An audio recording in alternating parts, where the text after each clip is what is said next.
semaine que nous entamons. On espère que cette semaine vous trouve en bonne santé, qu'elle vous trouve dans de meilleures conditions que la semaine dernière. Merci de regarder le Grand Talk tous les jours à partir de 18h30. Nous sommes chez vous à la maison. Merci de nous accueillir. Merci de nous recevoir. Pour m'accompagner ce soir sur le Talk, eh bien, nous sommes très heureux de vous annoncer qu'il y a M. Élisée Bolougbe. Bonsoir, M. Bolougbe. Bonsoir, Brice. Comment ça va? Très bien. Bien votre week-end? Super bien. À la maison? Oui, à la maison. Très bien. Franchement, à la maison, totalement à la maison. Très bien. Je garde le meilleur pour la fin. Madame Bleu est avec nous. Bonsoir, Madame Bleu. Bonsoir Brice. Comment allez-vous? Très bien. On a vu que vous testez des voitures. Oui, c'est l'une de mes passions. J'adore tester des voitures, voir ce qu'elles ont dans le ventre. Et en ce moment, je ne sais pas pourquoi, mais j'ai beaucoup d'offres. Hein. C'est ça. Elle a testé Vous une pouvez voiture. tester si ça vous dit, hein, c'est gratuit. Hein. C'est gratuit. Verstappen ou bien? Pardon? Et c'est une Verstappen. Mais je me rapproche de lui en plus. Madame Bleu, Edith Verstappen. Exact, Verstappen. Voilà. Verstappen, c'est pas mal. Monsieur Alain Toussaint, bonsoir, comment allez-vous? Bonsoir Brice, je vais bien vous-même. Ça va très très bien. De vous, j'ai des nouvelles. On m'a dit que vous étiez... votre nouveau surnom, c'était Cousteau. Le commandant Cousteau, oui, parce que je navigue là. Exactement, vous naviguez. Entre... Vous naviguez sur la terre et dans les airs, donc vous êtes un vrai commandant. Ouais. Mais j'étais surtout à Afrique Fashion, au WIC. Ok. Voilà, vraiment un grand bravo à Isabelle Hano qui fait un travail formidable. Et pendant 48 heures, on a vu vraiment toute l'industrie créative, notamment ceux qui sont dans le secteur de la mode, déployer un peu leurs ailes. C'était extraordinaire. Très très bien. En tout cas, il n'y avait pas meilleure transition pour vous présenter notre mannequin du plateau de ce soir. Franchement, je pense qu'il a dû faire un tour à Afrique Fashion Show et il a gardé les serres. Arrêtez. Sa Majesté Daouda dans une veste croisée, mesdames et messieurs. Bravo, bravo. Non, il a même les manchettes, il a même les boutons de manchette. Alors, il y a tout y est, tous les accessoires, tout est là. Voilà. La pochette, tout ça. La pochette. Donc, en fait, tu sais qu'en même temps, je viens du bureau. Voilà. Non, mais vraiment, Daouda, il y a longtemps que vous venez du bureau. Oui. Non, on vient tous du bureau, mais on n'est pas à dimension comme Daouda quand même. Non, ça n'a rien à voir. C'est juste que c'est mon outil de travail. Voilà, Daouda, c'est pas aujourd'hui que vous avez commencé à travailler. En fait, le lundi, le mardi, le mercredi, tu vas au travail de toute façon. Oui, je sais. Depuis 5 ans, il va au travail. Aujourd'hui, c'est différent. Souffrez. Donc, tu as envie de te faire plaisir aujourd'hui. Voilà. Voilà, je veux vraiment me faire plaisir. Et vraiment, mon cher Daouda, je pense que moi-même, officiellement, je vais le faire aujourd'hui à votre place. Mesdames et messieurs, sur ce plateau, il y a le Mimi de Mimi. Ouais. Bon, le week-end a été habitué. C'est top. Bravo Daouda, Ouais, c'est non, bien. c'est joli. On apprécie l'élégance. Une veste croisée, mon vieux. Ça donne des idées. Cravate rouge. Avec la cravate rouge, les couleurs sont belles. Les non. chaussettes sont rouges aussi. Non. Non, il y a un seul qui fait ça dans ce pays. Il y a une seule personne qui porte des chaussettes rouges. Il y a un groupe maintenant, il y a un club. Ah, c'est un club, hein? C'est un club. D'accord. Très bien. Bon, allez les amis, ma grande révision s'intéresse à ce que je vous avais prédit la semaine dernière. Eh bien, c'était à propos du Classico Real-Barça. Eh bien, notre compatriote, Monsieur Franck Kessié, a assuré, il a marqué, il a permis à son club, le Barça, de remporter ce Classico. Bravo, bravo. Au-delà, on l'a dit, au-delà de cette performance, ça rassure Élisée Bolougbe au niveau de la sélection nationale. Ben oui. Franck Kessié est très en forme comme ça. Déjà, en tout cas, moi, je suis très heureux parce que, en tant que supporter du FC Barcelone, c'est avec grande joie, en tout cas, que j'ai assisté à la victoire et surtout encore de constater que c'est notre compatriote Franck Kessié qui a marqué le but victorieux à la 80, bien évidemment, qui a été très brillant avec Barcelone. Mais à côté aussi, il y a Haller, Sébastien Haller, qui a été de la fête aussi avec Dortmund, qui a étrié le FC Cologne 6-1 avec un doublé de Sébastien Haller. C'est de bon augure. C'est vrai qu'on ne peut pas déjà crier au triomphalisme, mais c'est déjà bien de voir que les éléphants se comportent déjà bien. On espère qu'on va rester sur cette dynamique-là. Des éléphants. C'est ce que je dis, des éléphants. C'est ce que j'ai dit, des éléphants qui se comportent déjà bien. On espère rester sur cette dynamique-là jusqu'en tout cas à la CAN, ou même qu'on s'améliore encore davantage, on espère bien. Mais c'est déjà félicitations à Franck Kessié, parce que déjà marqué dans un Classico.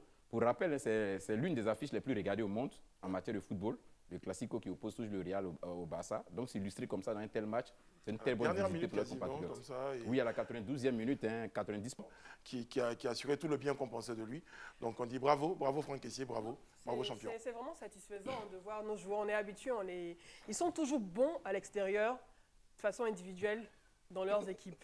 Mais lorsqu'ils sont ensemble, on a l'impression que la machinerie ou le système s'enraye parce qu'il n'y a pas d'harmonie en fait finalement. Ils sont très bons à l'extérieur, on a les meilleurs joueurs. En tout cas, on a vraiment les meilleurs joueurs dans ces ligues européennes, mais lorsqu'on les retrouve ensemble, c'est malheureusement difficile. Donc on espère que ces résultats encourageants, satisfaisants et tout, on espère en tout cas que ces résultats qu'on voit régulièrement, on espère que pour cette CAN et pour les matchs à venir, parce qu'il y a des matchs qui arrivent bientôt, on espère que la sauce va fonctionner.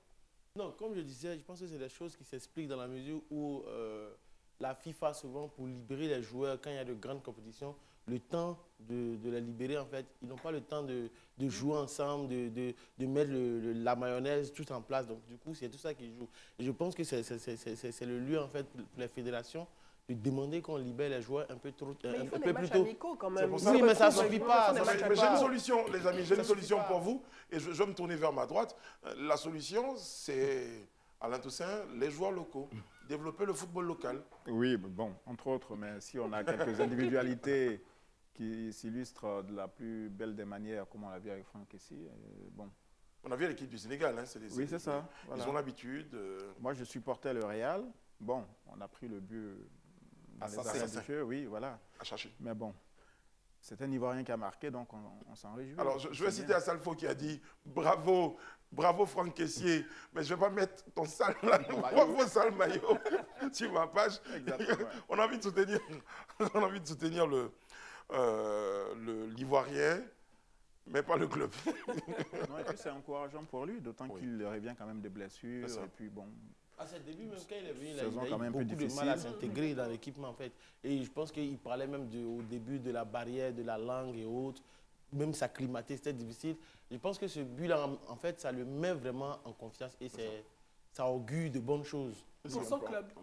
Pour son club et même pour l'équipe nationale. Oui, pour lui-même à titre personnel. Et mais puis, c'est important le mental. Hein, oui, c'est déjà très bien. C'est déjà très bien, toi, qu'il ait marqué ce but. Moi, je veux juste m'appuyer sur les propos de Xavi, hein, qui est l'entraîneur du FC Barcelone, qui disait qu'il avait en tout cas réfléchi en fin de saison, pas en fin de saison, c'est-à-dire en fin d'année là, de libérer 2 joueurs et il était en train de voir s'il fallait libérer Kessié et puis Sergi, les 2 qui ont marqué hier en fait, subitement.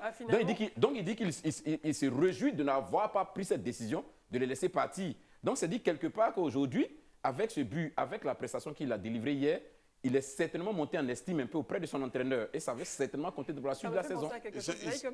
Bon, on termine là-dessus, Madame Bleu. Dès qu'ils n'ont pas la pression, ils s'oublient un peu. Dès qu'ils ont la pression, ils reviennent au but. Ça n'a rien à voir. Mais non, c'est juste pour taquiner. Oh là là, voilà. Madame Bleu, oh là là. C'est du sarcasme. Très très bien. Bon, allez, félicitations donc à Franck Kessié. Oui, bon, Franck Kessié est gaucher, même le salut le fait à gauche. C'est un vrai et bon gaucher. Bon, les amis, félicitations, champion, je l'aurais dit. Bravo, parce que pour moi, je l'avais prédit, appelez-moi désormais le prophète. Parce que j'avais dit ici... Paul le poulpe. Non, parce que j'avais dit qu'il rentre et qu'il marque. Il est rentré, il a marqué, et c'est tant mieux. Waouh. Tu vas pronostiquer pour la suite. Ok. Bravo.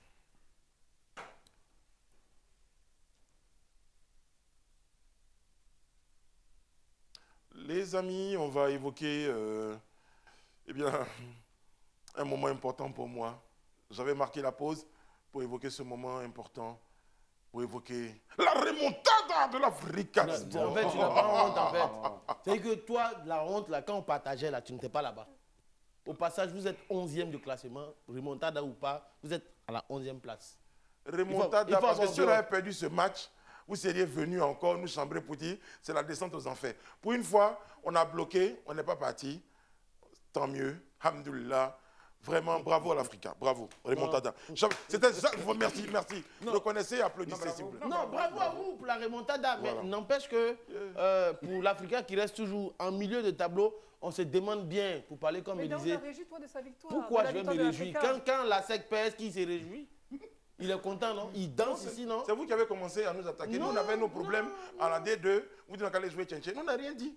Mais nous, de toute façon, l'entraîneur a dit... Au passage, nous, on est premier de notre poule, dans la coupe de la CAF.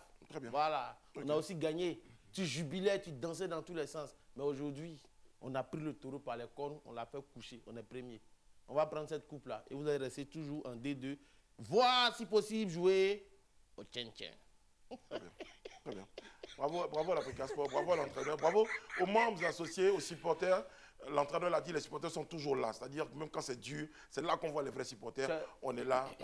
Enlevons ce truc jaune noir, s'il vous plaît. On est là. Parce Mais que tu as écouté ton entraîneur? Oui, je l'ai écouté. Il a dit qu'il allait se battre jusqu'à son dernier souffle. Non, je pense que vous ne lui avez pas bien expliqué l'esprit de l'Africain.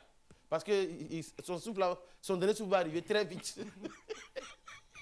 Les supporters, quand même, ils sont méchants quand ils veulent. Bon, allez, merci. C'était notre petit tour de sport pour commencer. Donc, le rendez-vous. On évoquait la vidéo du jour, sécurité routière. C'est un automobiliste plutôt imprudent sur la voie de Benjaville qui a été filmé. Regardez les images. On pourra les commenter juste derrière. Prends son numéro de matriculation.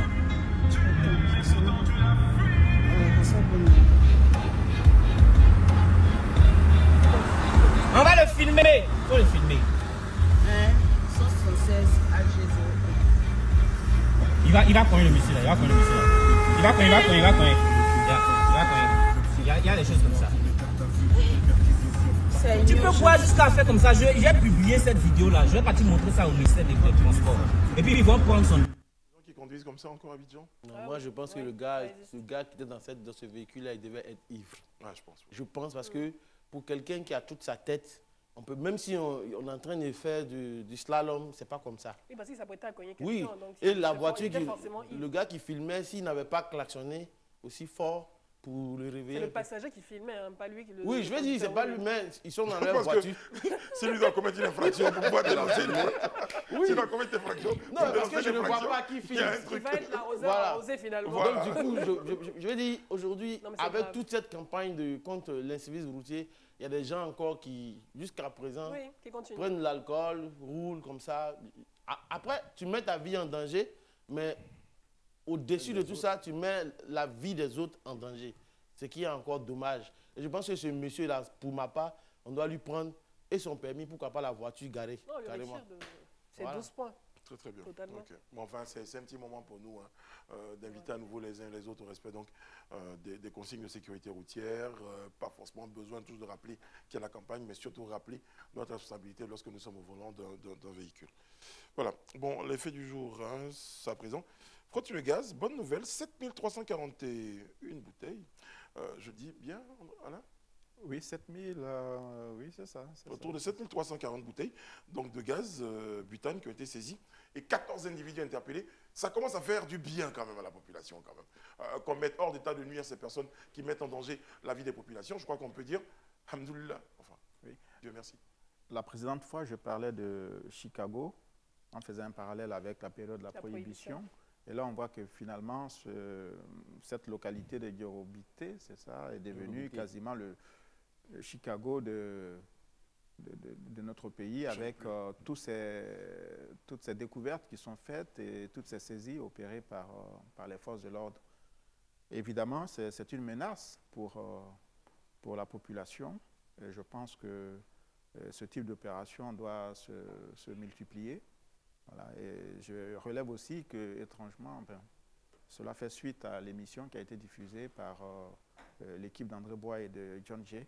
Donc c'est vraiment une sensibilisation. Et puis il y a aussi le fait qu'on est aussi sur le plateau. Oui, c'est ça, les responsables de la Petroci. Oui, c'était juste après l'émission. Et je pense que moi, je ne connaissais pas la direction générale des hydrocarbures. Donc depuis maintenant quelques jours, du fait des arrestations et du démantèlement de ces réseaux clandestins, on découvre qu'il y a une direction générale des hydrocarbures qui est au travail et qui accompagne des éléments de la gendarmerie. Donc encore saluer l'émission Il y a problème qui a permis de mettre en lumière ce vaste réseau qui malheureusement sème la mort au sein des populations à cause de ces bouteilles qui sont transvasées alors que c'est illégal.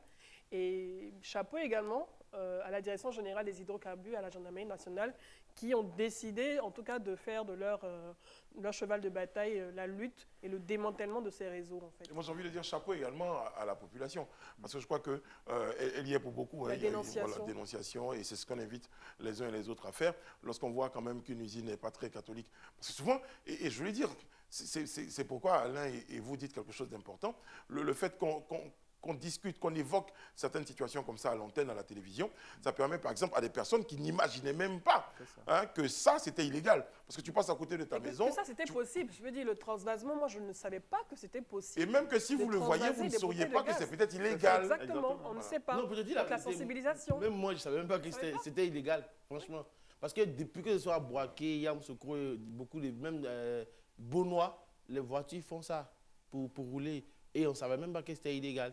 Et je pense que, idéalement, même là, le fait qu'ils ont commencé à traquer ces délinquants-là, je pense que c'est très bien. Et il faut que les gens se décomplexent. Il ne faut pas qu'ils se disent que c'est de la délation que de dire que X ou Y personne a caché une usine quelque part. Parce qu'en fait, ils mettent leur vie en danger. Ils mettent nos vies en danger. Parce que c'est en bas des immeubles. Et à tout moment, il y a toujours des explosions, des accidents. Tu vois, c'est trop grave. Vision termine avec vous sur le point. Ok, d'accord. Moi, je voudrais en tout cas saluer cette action de la direction des hydrocarbures avec, disons, les agents des forces de l'ordre, des agents des forces de défense et de sécurité. C'est une très bonne initiative.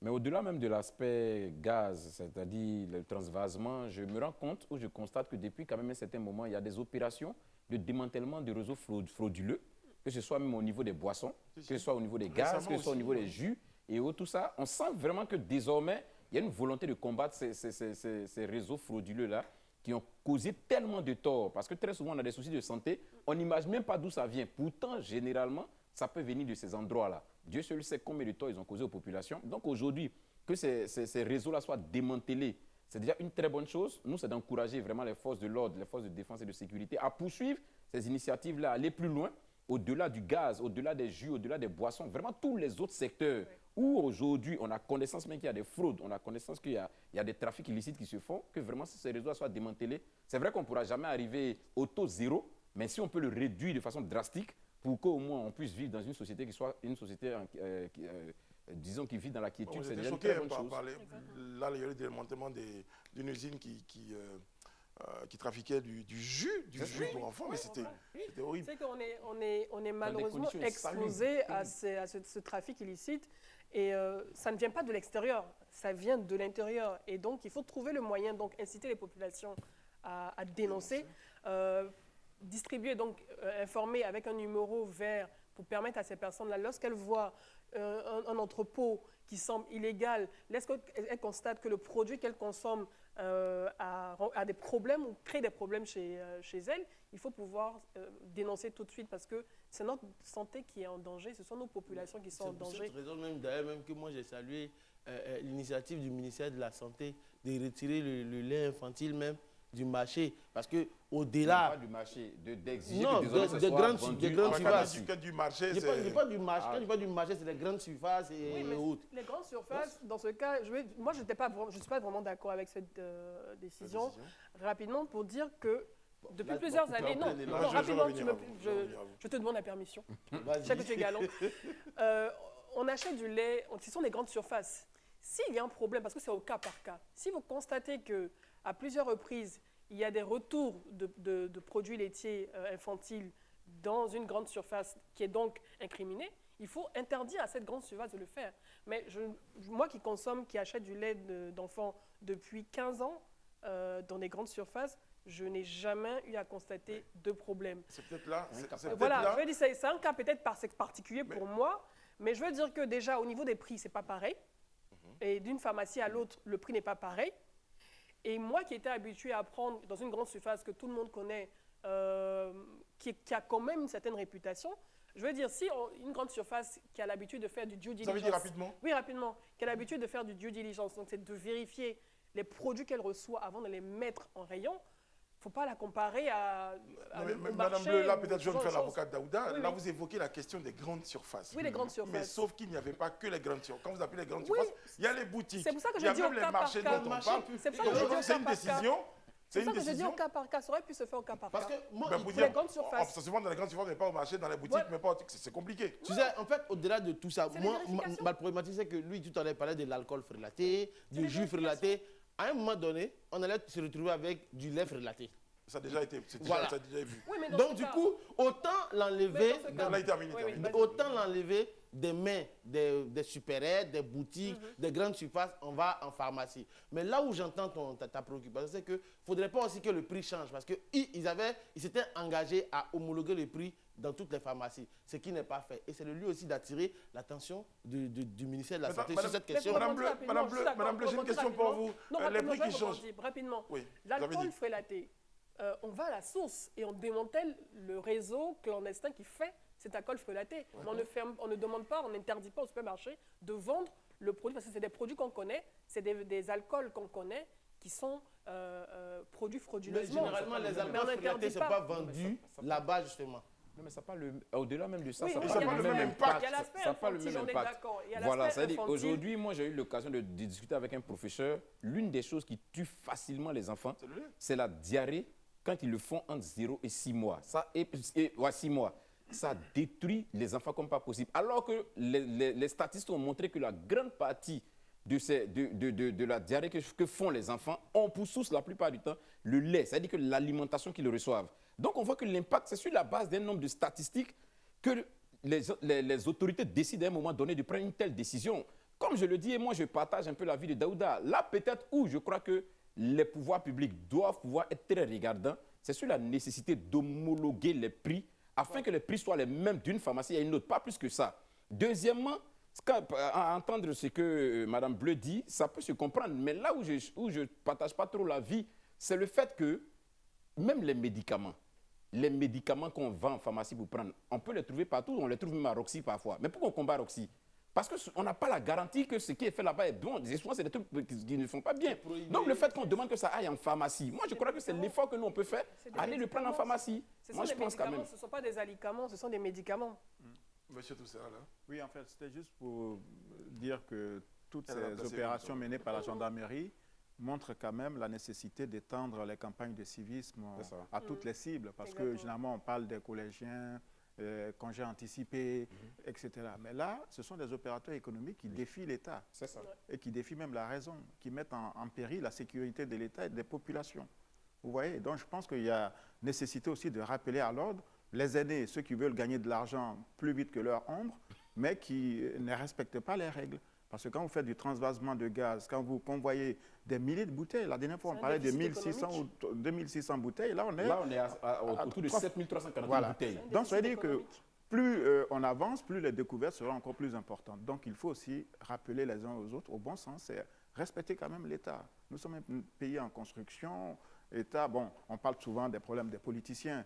Évidemment, les opérateurs économiques ont aussi leurs soucis, mais il ne faut pas que pour le gain, pour le profit, ils violent la loi et mettent en danger la vie des populations. C'est ça. Très bien, très bien les amis. En tout cas, et puis bravo à nos forces de l'ordre qui vraiment se battent au quotidien pour assainir un tout petit peu l'environnement dans lequel nous nous trouvons. Et justement, à propos du combat des forces de l'ordre, eh bien, ils ont réussi à mettre la main sur des pyromanes. Souvenez-vous, ils en ont parlé il y a quelques mois, et on se posait des questions sur qui se donnait le plaisir eh bien, d'incendier des véhicules à Bouna, à Doropo. Eh bien, bonne nouvelle, ils ont été interpellés, ils ont été appréhendés. En tout cas, il y a 3 suspects qui ont été interpellés. Voilà 3 suspects qui... Ah, c'est suspect. Oui, bon, suspect pour le moment, puisqu'il n'y a pas eu de procès pour pouvoir... Voilà, mais déjà de l'article qu'on a lu, hein, ils sont passés aux aveux, effectivement, comme quoi ils participaient, en tout cas, ou du moins, ils étaient les auteurs de ces incendies. C'est dans les localités de Bouna et de Doropo. On avait enregistré, il y a quelques mois en arrière, une récurrence d'incendies, ou du moins, voilà, d'incendies de véhicules de fonctionnaires, véhicules de fonctionnaires.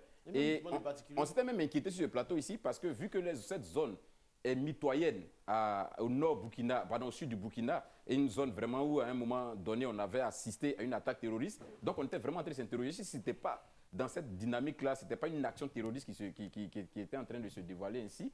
Moi je suis personnellement tout heureux de savoir déjà que ce n'est pas dans le cas du terrorisme, que c'est des jeunes gens en tout cas qui ont décidé de, je ne sais pas qu'est-ce qu'ils ont à l'esprit de le faire. Voilà, de le faire et qui ont été interpellés. On n'a pas encore parlé de ça encore parce qu'ils sont en garde à vue à la gendarmerie. Ils vont être interrogés. C'est après qu'on aura le fin mot. Non, ils sont passés aux aveux. Dans l'article qu'on a lu, celui qui a été le premier à être interpellé, après un interrogatoire assidu, est passé aux aveux et a désigné ses complices. C'est ainsi que ces complices ont été interpellés et eux tous sont reconnus. Mais parce qu'ils sont toujours à la recherche du cerveau. Le cerveau qui les a envoyés. Non, mais non, le mobile, je pense qu'on n'a pas vraiment les motivations voilà, c'est ça, réelles parce qu'il y a ces incendies. Justement, il y a un cerveau qui, lui, en fait, n'a pas encore été pris. Oui, donc, c'est pourquoi on les a gardés le temps de l'enquête pour qu'ils nous donnent les motivations réelles. Parce qu'on ne peut pas s'élever comme ça pour aller brûler des véhicules juste parce que les flammes sont jolies à voir ou bien ça fait un joli feu d'artifice. Mais en tout cas, bravo aux forces de l'ordre et à la psychologie pourrait l'expliquer. Voilà. Il y a des personnes comme ça. Des profilers. Exactement, on pourrait l'expliquer. Mais une chose est sûre, les enquêtes, on dit après l'interrogatoire assidu, allez comprendre ce que c'est. Il est passé aux aveux. Bon, c'est plutôt une bonne nouvelle. Hein. On en saura un peu plus dans les prochains jours. Encore une fois, Alain, vous invitez les uns et les autres à la responsabilité ou au civisme. Bon, Daouda, j'ai même un surnom pour le cerveau que vous recherchez. C'est peut-être le professeur. Toi, tu as tout regardé Café de Papel. Il y a quoi qui fait différence? Mais en plus, même que ce cerveau serait quand même un grand opérateur économique. Hein. Oui, c'est ça. Ouais, selon les informations, c'est un grand opérateur économique. Il est même propriétaire d'une compagnie de transport. De transport. Ah, mais Ah là, donc, c'est plus le professeur, c'est le transporteur. D'un site il est propriétaire d'un site d'orpaillage, donc c'est vraiment un site d'orpaillage clandestin. Donc, Voilà, dans il les est propriétaire d'une prémices- compagnie de transport, Oui. il a de nombreux hôtels, il est bars. même propriétaire d'un bar. Je pense Vraiment. qu'on a quand même les prémices, on peut s'hasarder sur les prémices d'un mobile, parce que opérateur économique, des véhicules de douaniers qui C'est ça, sont d'agents de force de volés l'ordre, donc ça d'agents peut de être des force de représailles. l'ordre. Des Voilà, représailles. Des représailles. Il faut susciter la peur. Non, je pense que vous, Il vous faut avez également, regardé Esprit criminel. voilà, exactement, il faut susciter la peur, et surtout la peur est chez eux, mais également dans leur famille et dans leur corporation, pour dire, OK, ne m'emmerdez pas dans mon business, laissez-moi fonctionner tranquillement. Donc je pense que ça peut être un modèle, mais on attend que les interrogatoires assidus Assidu, portent soit assidu. leurs fruits, soient assidus. C'est très poussé. C'est très poussé. Bon, notre grande actu va évoquer hein, la fête de la liberté, la fête de la Renaissance, en tout cas on en parlera juste après une courte pause, à tout de suite. Retour sur le plateau du Grand Talk en compagnie de Mme Edith Gros-Bleu, de M. Alain Toussaint, de M. Élisée Bourgoube, de Sa Majesté Daouda, Mimi de Mimi. Toujours Mimi. Mimi croisé. C'est grave. Donc il y a une bonne nouvelle, enfin je dirais une bonne nouvelle, on a tendu nos oreilles hein, là où il fallait. Du côté de Burkina. Exactement, et nous avons appris que la Côte d'Ivoire donc, a offert un don de matériel militaire au Burkina Faso, Oui, dans la c'est lutte bien contre ça. le terrorisme. Faut préciser. Selon les confrères de Radio France Internationale, la Côte d'Ivoire est venue en aide aux pays frères du Burkina et en leur offrant des matériels, comment on appelle ça, du matériel, des armes voilà, militaires d'une valeur de 2 milliards de francs CFA. Il s'agit notamment de radios, de AK-47, de pick-up type, véhicules, ouais. voilà, de pick-up type Azawad. Je ne sais pas si pour où on dépose les 12-7 là dessus. Et puis plus de 1000 munitions. Voilà. 100 000. Donc, 100 000 munitions. parce que Donc en gros, pour faire le truc quand économique, on regarde la situation aujourd'hui au armes, Mali et au Burkina, quand il y a le feu chez ton voisin, c'est toujours intéressant de l'aider. l'aider. Et je pense que c'est dans ce, C'est un principe de solidarité. voilà, hein, je c'est pense. dans ce cadre-là que s'inscrit la Côte d'Ivoire en aidant le pays frère du Burkina. Et je pense qu'il y a même un autre article qui évoquait le fait que le Burkina avait demandé des armes en son temps à des partenaires qui, selon eux, seraient restés bloqués à des ports ou bien des partenaires ont fait des difficultés avant que ces armes ne rentrent. Je pense que ces armes que la Côte d'Ivoire donne au Burkina, ça va les aider à circonscrire les djihadistes dans leur zone parce qu'il faut dire que la Côte d'Ivoire aussi est menacée par ces djihadistes-là. Je le disais vendredi hein, sur ce plateau, lorsque nous recevions donc, un représentant donc, de la classe politique burkinabé, M. Aziz Dabo, nous évoquions le fait peut-être qu'au Burkina, il y avait de la volonté, il y avait des hommes, mais il y avait un vrai défaut de matériel pour pouvoir faire face à des armées souvent surentraînées, hein, du côté opposé, du côté Surarmées ennemi, des fois aussi. surarmées également. Et donc il est important qu'il y ait cette forme de solidarité sous-régionale-là, cette réponse à la sous-régionale globalement à la lutte contre le terrorisme. Écoutez, déjà, le geste qui est posé par les autorités, s'il est confirmé en tout cas, peut nous rendre fiers d'être ivoiriens, parce que sur ce plateau, nous disions que ce qui concerne le Mali, le Burkina et la Guinée nous concernait au premier chef. Et quelle que soit la nature des régimes qui sont en place, parce que dans tous les cas, ce sont les peuples de ces pays-là qui décident de la gestion, en tout cas des responsables de la gestion de leur pays. Donc, évidemment, face au terrorisme, il faut une réponse globale. Et pour combattre ces bandits, dans une guerre qui est asymétrique, il faut des moyens logistiques, renseignements, etc. Et je pense que les autorités du Burkina avaient manifesté, en tout cas le nouveau pouvoir, manifesté son souhait d'avoir l'aide des partenaires, à la fois africains et non africains. Et je pense que la Côte d'Ivoire a compris cet appel-là et c'est vraiment un geste à saluer. À saluer, d'autant plus qu'il démontre un tout petit peu le réchauffement hein, des relations de la Côte d'Ivoire et du Burkina. Oui, en fait, il n'y a jamais eu de distension ou en tout cas de refroidissement des relations. Il peut y avoir des incompréhensions parce que bon, on est aussi dans une ère où les médias préemptent un peu le champ diplomatique où les journalistes font assaut de commentaires très souvent désagréables sur les régimes de pays frères. Mais en réalité, les dirigeants de ces pays-là se parlent constamment. Il y a quelques semaines, la Côte d'Ivoire avait même offert non pas 100 millions, mais 500 millions de francs au Burkina Faso face, je crois, à des problèmes qu'il y avait là-bas. Et donc, c'est dans la continuité de cette relation-là. Et je pense que c'est important pour nous d'appuyer ce gouvernement afin de gagner la bataille contre le terrorisme. Parce que c'est un peu une sorte de rideau voilà, qui nous protège de ce péril. Et je pense qu'il faut poursuivre en fait, on va dire qu'on est allé au-delà de la politique, hein, parce que la politique peut condamner un putsch, peut ne pas être d'accord avec un régime, mais derrière cela, le principe de solidarité voudrait que face à la souffrance des populations, on ne s'arrête pas que sur les questions politiques ou de condamnation. En tout cas, bravo. C'est la réelle politique. La réelle politique. Puis, moi, je note, hein, déjà, il faut saluer ce geste-là, comme Alain le disait, si c'est vraiment confirmé des autorités ivoiriennes. Mais je crois que pour ceux qui ont suivi quand même depuis quelques mois en arrière, on retiendra quand même que contrairement à ce que beaucoup tentent de faire croire, la Côte d'Ivoire n'a jamais en réalité été très distante de ces peuples-là, que ce soit au Mali, que ce soit au Burkina, que ce soit en Guinée. On a vu que dans les premières heures, oui, les autorités ont toujours quand même, en tout cas, montré cette volonté-là d'accompagner ces différents régimes-là, d'aider en tout cas ces populations-là à retrouver une certaine dignité. Et je crois que c'est déjà des gestes qui doivent parler à ceux-là qui pensent qu'il était opportun ou bien il était indiqué de toujours chercher à diviser les populations en faisant croire que les dirigeants étaient contre tel ou bien contre tel régime. Je crois que ça va apaiser. Parce qu'au-delà des 2 milliards d'équipements militaires que la Côte d'Ivoire a donnés, n'oublions pas déjà qu'il y a une invitation officielle de la Côte d'Ivoire qui repose sur la table du Mali par rapport à une invitation du président Assimi Goïta en Côte d'Ivoire, une visite officielle.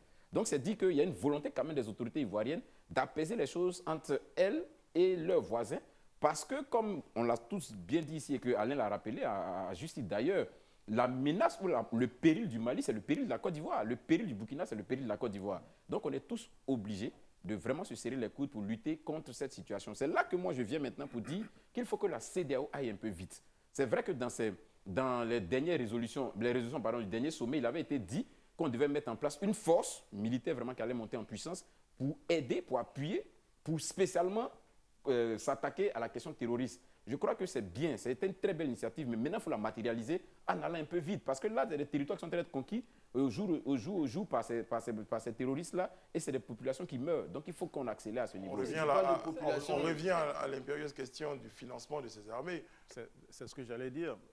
Bon, en attendant que la CEDEAO ait les moyens, parce que pour le moment, même les pays membres ne contribuent pas. On a la Côte d'Ivoire qui est régulière, qui paye, et d'autres moins. Et donc, on est obligé de s'en remettre à l'Union européenne ou à d'autres partenaires internationaux pour assurer les moyens de notre propre sécurité. Mais sur le papier, oui, il y a une force d'alerte, mais dans la réalité, je pense que les États devront compter sur eux-mêmes et sur leurs partenaires, notamment les voisins immédiats. Tu parlais de population, il faut dire que depuis quelques mois, il y a plus de 8500 réfugiés burkinabés qui sont en Côte d'Ivoire, sur le territoire ivoirien.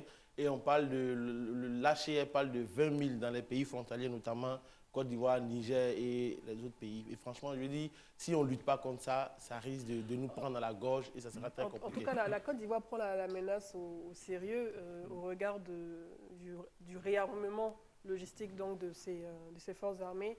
Il y a du 13 au 16 mars, elle a abrité un séminaire donc, avec des entreprises et des start-up françaises qui sont spécialisées dans l'industrie de l'armement. Donc des négociations sont en cours pour pouvoir...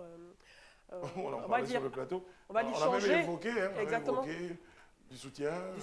Exactement. Donc permettre à la Côte d'Ivoire de pouvoir avoir les meilleures offres en termes d'armement venant d'entreprises françaises. Je pense que et ce réarmement logistique, et également le centre de lutte contre le terrorisme, voilà l'Académie de lutte contre le terrorisme qui est à Jacquesville. On a eu récemment l'opération Flintlock également qui a permis à plusieurs pays, aux forces armées de plusieurs pays de venir faire des exercices militaires. On est en alerte, on est déterminé et on mutualise également nos forces avec nos voisins que sont le Burkina, également le Mali, et on essaie de lutter au mieux contre cette menace qui ne cesse d'avancer parce que presque chaque semaine, malheureusement, au Burkina, il y a des embuscades, il y a des militaires qui sont tués, des populations également civiles qui sont Traumatisées, tuées, et les territoires conquis ne font que prendre de l'ampleur, et c'est vraiment alarmant. Enfin, la bonne nouvelle, c'est qu'il y a de plus en plus de réponses des militaires burkinabés à ce genre d'attaque-là. Alain, vous terminez? Oui, la réponse à long terme aussi à tous ces problèmes de sécurité que nous connaissons, je pense que c'est aussi envisager même que l'un de nos pays de la sous-région, soit la Côte d'Ivoire ou le Nigeria, se dote d'une industrie de l'armement. Parce qu'on importe, ça coûte de l'argent, ce sont des ressources importantes que nous dépensons chaque année pour assurer la protection de nos populations. C'est aussi un secteur qu'on peut envisager, tout comme le secteur automobile et d'autres secteurs. Je pense que la souveraineté, c'est également tout cela. En fait, ça passe par cette stratégie d'industrialisation qu'on appelle régulièrement au niveau de nos hommes politiques. J'ai un message qui va vous faire sourire. Un de l'autre qui dit arme comme ça, dans notre main, usine. C'est la usine même là des foutus. Un gars va se lever un matin, il va aller prendre l'usine. Faut dire bon. Non, c'est tout ça l'éducation des citoyens. Le civisme aura Le civisme. Ça me rappelle quelques années en arrière. Chaque fois qu'il y a un truc, c'était la poudrière. Le poudrier était plus d'assaut. Il y a un gars qui dit, bon, et si, il m'a dit, et si on part à l'usine? Changement de mentalité, il faut Exactement. qu'on œuvre à ça. Tout ça, c'est concomitant. C'est ça, c'est concomitant, il faut. Bon, on a bien des banques centrales, non? Voilà, avec des banques, des établissements bancaires, mais ce n'est pas pour autant que les braqueurs vont chaque fois braquer la banque centrale. Quoique. On a eu un seul. Oui, c'est ça. Qui a osé. Siapopo. Siapopo. Il n'y a pas que lui. Il n'y a pas que lui. Il y a eu des... Ah oui. Lui, il a subtilisé. Il a subtilisé. Voilà, il y en a qui sont... Mais est-ce que tu te rappelles de celui de Boaké et des mains? Il y en a qui ont cassé et lui, il a subtilisé pour ses vieux jours. C'est un individu, mais vraiment... Bon, quelqu'un m'a dit il y a quelques jours, il dit qu'on ne comprend pas pourquoi quand c'est les petits voleurs, on dit ils ont volé. Et quand c'est les autres, on dit ils ont détourné. Il y a une façon plus élégante d'expliquer la chose. C'est mon frère David que je salue. Bon, les amis, la bonne nouvelle aussi, c'est que la Côte d'Ivoire participe au dernier FESPACO. Et aussi à vous aussi, je pense. On peut dire que tout va bien entre les peuples. Et on a besoin de donner une réponse commune à ce que nous vivons, qui est un mal qui nous menace tous. Voilà, allez, merci. Voilà. Petit coucou à tous nos frères et sœurs du Burkina. D'ailleurs, à ce propos, je m'apprête à vous le dire. Dites Burkina Faso. Burkina. Le Burkina. Burkina. Voilà, dites Burkina. Burkina. Voilà. C'est écrit Burkina, mais c'est Burkina. Burkina. Ah, ok. Voilà. J'ai la bonne prononciation. Après, vous dites, voilà. Burkina. Voilà, Burkina. Pays des hommes intègres. Mais Oufouette disait Burkina Faso. Hein. Je crois qu'il faisait exprès. Ils font les meilleurs poulets. Les meilleurs poulets, c'est franchement à Ouagadougou, le poulet flambé, le poulet à l'ail. Franchement, c'est magique. Vous avez des amis au Burkina, Daouda? Oui, je pense à la journaliste Bassera Guindo, qui était l'ancienne présidente des blogueurs du Burkina, que je salue au passage. Et moi, je salue la styliste Mami Soré, qui vit en Côte d'Ivoire, mais qui est burkinabé. Ah là, si ça continue, moi qui ai fait... Non, c'est bon, on va s'arrêter là. Parce que ma liste est là. Non, mais l'émission n'a même que parce que la liste était là, les j'allais commencer. Voilà, les anciens présidents. Voilà. Bon, les amis, je vais me tourner vers vous, Alain. On parle le fait de la renaissance, on parle le fait de la liberté. Retour, ou si vous voulez, lucarne, la gauche ivoirienne. Oui, donc on a trois fêtes qui sont annoncées. C'est ça. Donc c'est à l'image des trois factions qui existent après la séparation du FPI. La gauche, oui. La première initiative avait été lancée en 90, ou je crois en 91, après la réinstauration du multipartisme, le 30 avril 90. Et donc c'était un événement annuel organisé par le FPI, mais compte tenu de la séparation des corps et des esprits. Ça s'appelait la fête de la liberté, c'est ça? Voilà, la fête de la liberté, et la fête de la renaissance, et puis la fête de... Il y a deux fêtes de la liberté et une fête de la renaissance. C'est ça. Ah ouais. Expliquez-nous ça un peu. Hein. Nous sommes à la maison, nous sommes les téléspectateurs. Alors celle du PPACI... la fête de la renaissance. De la renaissance. Prévu du 29, je crois, mars. C'est ça. Voilà, du 29 mars au 1er avril. Ça s'appelle la fête de la renaissance. 31 mars et 1er avril. Voilà, 31 Et mars. puis la fête de la liberté, enfin il y en a deux. Mais pour le PPACI, c'est pour célébrer la libération du président Gbagbo, enfin, comme on dit... le fait qu'il soit innocenté. Voilà, c'est ça, la décision de la CPI qui a été donnée le 31 mars. Voilà, donc symboliquement, cette date-là est choisie pour célébrer la fête de la liberté. La fête de la liberté première, celle du président Afi, c'est évidemment dans la lignée de ce qui était célébré régulièrement par le FPI, originel. Et puis celle de la Renaissance, c'est évidemment la fête de Simone Gbagbo. Non, la Renaissance, c'est pour le La Renaissance, c'est PPACI. PPACI. Pardon, celle de la... La C'est constitution- les deux on se perd un peu libertés, quand même les dans deux tout. libertés, Non, c'est non, pour voilà, Simone Gbagbo et pour Afin Non, Guesson. voilà, ce que Alain a dit est juste, sauf qu'il y a juste une petite erreur. C'est-à-dire que celle de la Renaissance est celle du PPACI. Le PPACI a décidé d'appeler sa fête la fête de la Renaissance. et non pas la liberté. Voilà, Oui, qui part c'est du ça. 31 mars au 1er avril de C'est cette ça, année, c'est ça. qui sera célébrée à Yopougon. À Yopougon, À oui. côté, il y a le FPI, dirigé par Pascal Affi Nguessan, en hommage maintient bien la évidemment liberté. à l'instauration du multipartisme, donc qui fête la fête de la liberté C'est ça. et qui est prévue Le 30 avril, non? du 5 au 6 mai 5 aussi, mais... à Mans. Ils vont la célébrer à Mans. Et puis il y a la fête de la liberté aussi que Non. le MGC, Le MGC, ça s'appelle pas la fête, c'est la fête des libertés. Il faut avoir Des le bon libertés, terme. ben voilà, C'est la fête des libertés. la fête des... Bon. Parce que la fête de la liberté, la fête des libertés, Non, Voilà. c'est la fête de la liberté. Allez, après, non, on- pour MGC, c'est la fête Bon. de la liberté aussi. En fait, la confusion, c'était au niveau du thème. Elle a mis Renaissance dans son Ouais, thème. ouais, et c'est ça. bon. Considération et Renaissance. ben voilà. Bon, alors, quand on sort de tout ce qui a fête, liberté, fête des ignames et tout, on peut revenir quand même à ce que ces fêtes-là représentent, quel combat aujourd'hui, quel bilan on fait de ces différentes libertés, comment la gauche se porte, les amis, autour de cette table. Pour ma part, je pense que la gauche est à l'image de toutes les gauches dans pratiquement tous les pays que moi je vois, ils sont toujours divisés. Voilà, parce que la division ici, elle est vraiment profonde et c'est clair là. On parle d'un côté, on parle de Renaissance où on va célébrer la libération de Laurent Gbagbo qui, selon eux, Bon, on l'a déjà expliqué. Oui, mais je vais dire, allons un peu plus loin. Parce qu'aujourd'hui, quand moi j'ai lu le discours de Hubert Oulaï, franchement, je me croirais dans un meeting de 2011 en fait. Et que au PPSCS, on est resté bloqué en 2011. Le logiciel n'a pas encore avancé pour arriver en 2023. Bon, malheureusement, quand tu regardes aujourd'hui les défis auxquels l'opposition fait face, quand on se divise comme ça face à un pouvoir qui est en train de se structurer de plus en plus, j'avoue que ce sera difficile pour l'opposition de gagner quelque chose, quoi. Alors, Daouda parle de division, et Simon, je disais que c'est une gauche qui est diverse. Non, je te rejoins. C'est vrai que normalement, oui, elle est divisée parce que c'est une gauche qui vient du même sérail. C'était le FPI qu'on connaissait. Et au regard de tout ce qui a coulé sous le pont, au regard de ce que chacun des protagonistes a vécu, on a une gauche qui est devenue plurielle.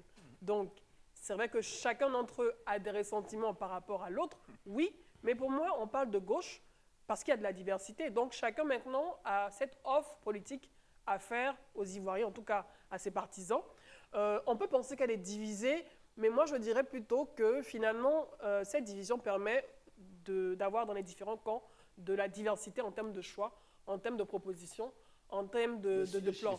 Oui, non, sur l'échiquier politique, lorsqu'il s'agit d'aller vers des discussions qui concernent et les Ivoiriens et qui concernent même l'avenir de la Côte d'Ivoire, c'est là où on devrait voir cette gauche parler d'une seule et même voix. Vous auriez souhaité... Sinon, normalement pour moi, je considère que ça fait de la diversité.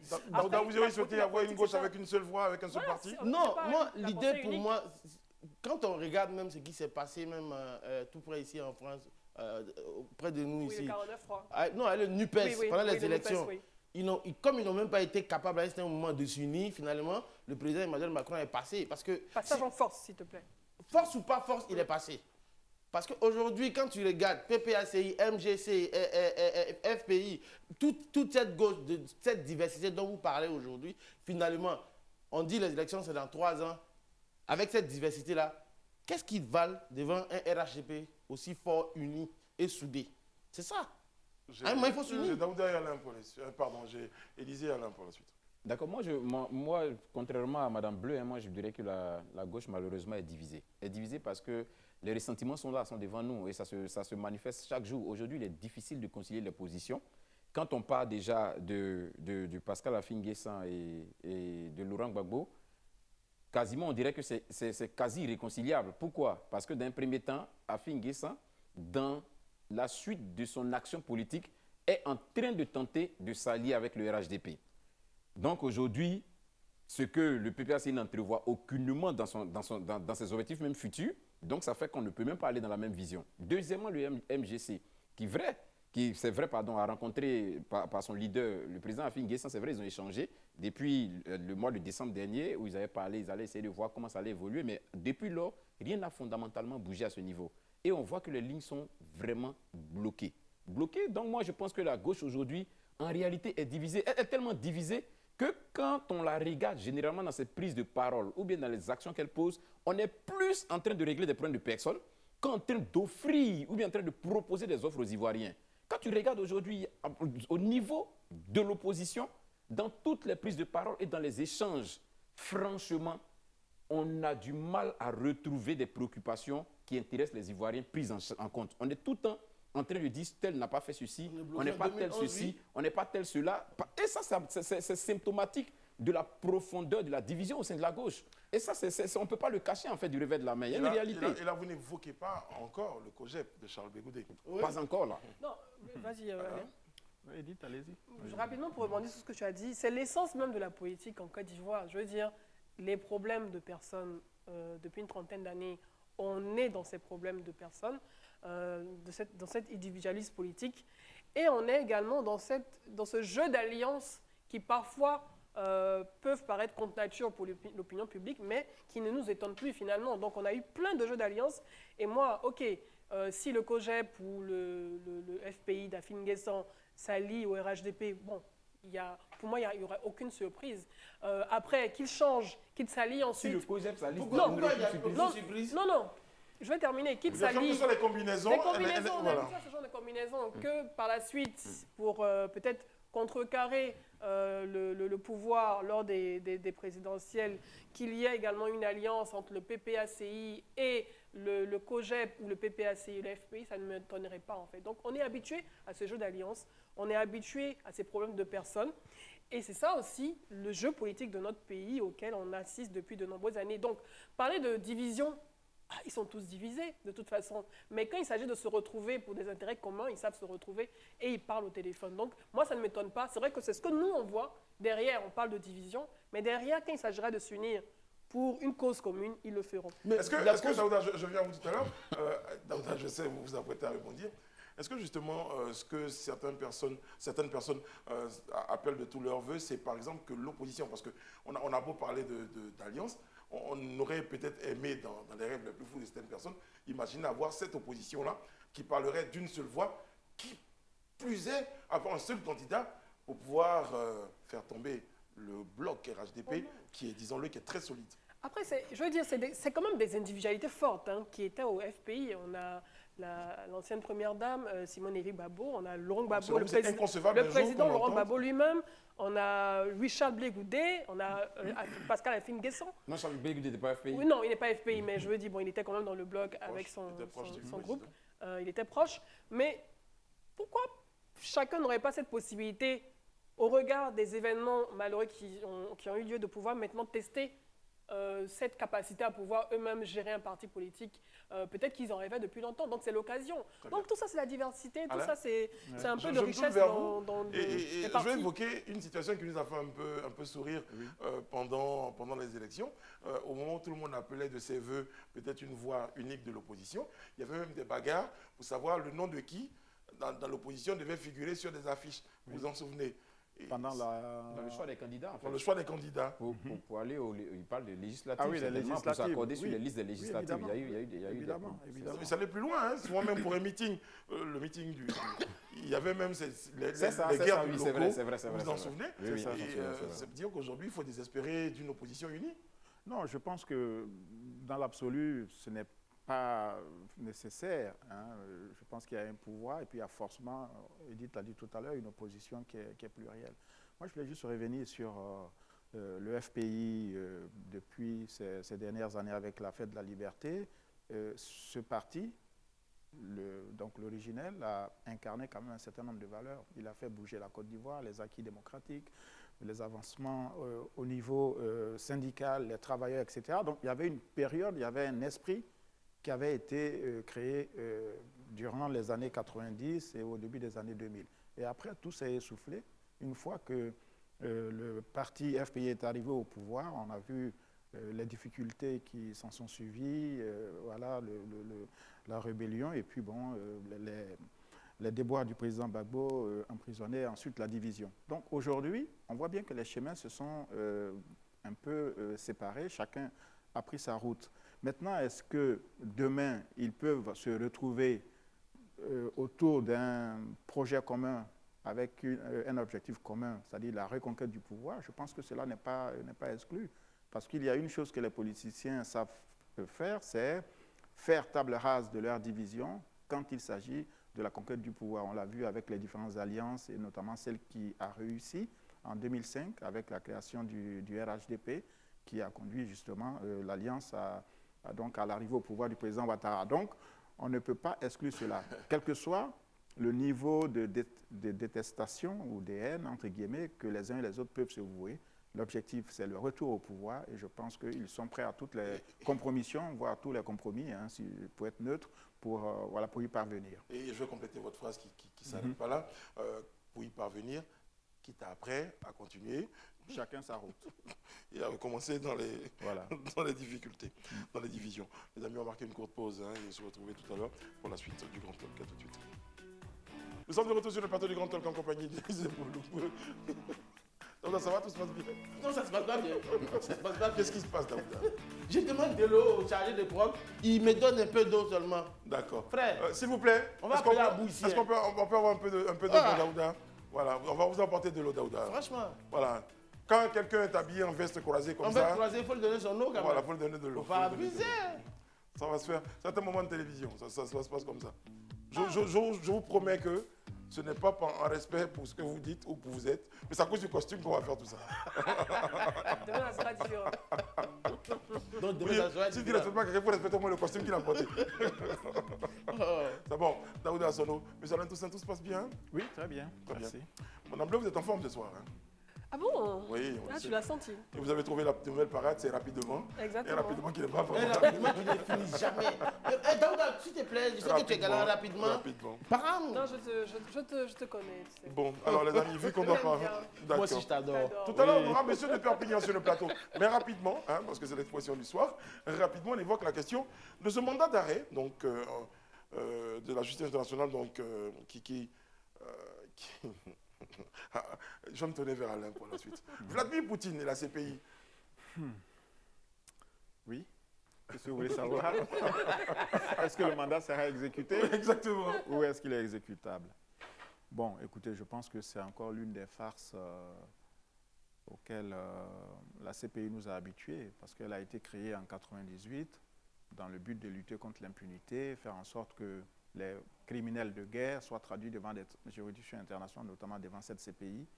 Et il apparaît depuis 25 ans qu'elle a quand même fait plusieurs sorties de route, parce que même les États qui sont à l'initiative des poursuites contre certaines personnalités, elles-mêmes, ces États eux-mêmes ne sont pas partis au traité de Rome de 1998. Et la Russie ne reconnaît pas la compétence de la CPI, tout comme les États-Unis, etc. Alors, ce mandat, je pense qu'il intervient comme une espèce de geste de désespoir des Occidentaux qui n'ont pas su faire plier le président Poutine en dépit des sanctions économiques, en dépit du soutien militaire apporté à l'Ukraine, en dépit des décisions financières qui frappaient les banques avec l'interdiction pour les banques russes d'être interconnectées avec les autres banques internationales, en dépit des sanctions sportives, puisque la Russie est exclue de l'UEFA, de la FIFA, etc. etc. Aujourd'hui, on fait recours à la justice internationale sur une affaire qui a été lancée il y a 1 an. Il est reproché au président russe d'avoir déporté en territoire russe des enfants ukrainiens. On voit clairement que il y a la main des Occidentaux, parce que sur des faits qui sont tout aussi graves, notamment les crimes commis par l'armée américaine en Irak, il n'y a jamais eu de poursuite, puisque la guerre a été faite à l'Irak sur la base de 3 mensonges. Le premier, l'Irak aurait des armes de destruction massive. Deuxième élément, on voudrait instaurer la démocratie. On voit de quelle manière brillante cela a été fait. Et puis, quand même, le troisième élément, c'est que Saddam Hussein était un dictateur, etc. En tout cas, donc, on peut discuter hein, sur la pertinence de ce mandat, mais c'est surtout, en ce moment, quelles sont les conséquences de cette situation? Les conséquences, c'est que, je vais juste compléter, il y a 123 États partis qui reconnaissent donc la compétence de la Cour pénale internationale, ce qui signifie que si le président Poutine se rend dans l'un de ces États, il peut être arrêté. Mais il n'est pas certain qu'il soit arrêté parce que l'ordre juridique interne est souvent interprété différemment par les autorités. On ne peut pas vous inviter et vous remettre entre les mains de la CPI. On l'a vu il y a quelques années avec l'ancien président Bachir, qui s'est rendu en Afrique du Sud et la CPI a opportunément rendu public un mandat d'arrêt international. Mais le gouvernement sud-africain a refusé d'exécuter ce mandat. Donc il y a très très peu de chances que cela soit exécuté maintenant, sauf à avoir demain un changement de régime et un régime qui pourrait coopérer avec les Occidentaux, auquel cas l'ancien président Poutine serait donc remis à la CPI pour les crimes qui lui sont reprochés. Ok. Daouda, vous avez un point? Tout est dit. Ok. Moi j'ai un point.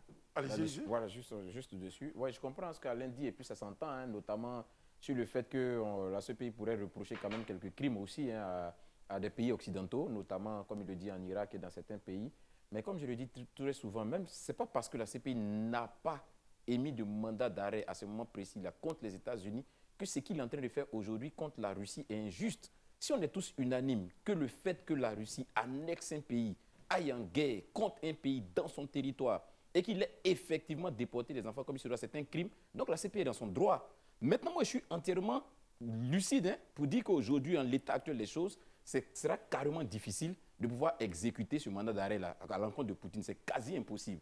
Déjà, de toute façon, Poutine ne sort pas trop. Et quand il sort, c'est des zones vraiment qui sont très bien ciblées. Ce n'est pas des zones où il ira se faire prendre. Ça, ce n'est pas du tout évident. Mais on pourrait, en nous appuyant sur l'histoire, se rappeler que ça peut être quelque chose qui est lancé dans la perspective de voir ça exécuté, pas forcément dans les 5 prochaines années, mais peut-être dans 10 ans, peut-être dans 15 ans, peut-être dans 20 ans. C'est dans une optique que c'est lancé. Mais comme je le dis, aussi bien les Américains que les Occidentaux, que les Russes, ou bien que quiconque sur la planète qui commet des actes, pour moi, nécessite de répondre devant les tribunaux. Donc, il ne doit pas avoir vraiment d'action sélective. Et c'est ce que souvent on reproche à la CPI. Donc, aussi à ce niveau-là, la CPI doit faire des efforts. Elle n'avait pas les moyens. Franchement, Élysée m'a inspiré. Mais Élysée, qu'on le veuille ou non aujourd'hui, moi, la question que je me suis posée, je me suis dit, mais les Occidentaux, ils fument quoi? Parce que quand on regarde, comme M. Alain le disait, ce qu'ils ont fait en Afghanistan, en Yougoslavie, en Irak, dans tous ces pays, mais personne n'a fait quoi que ce soit.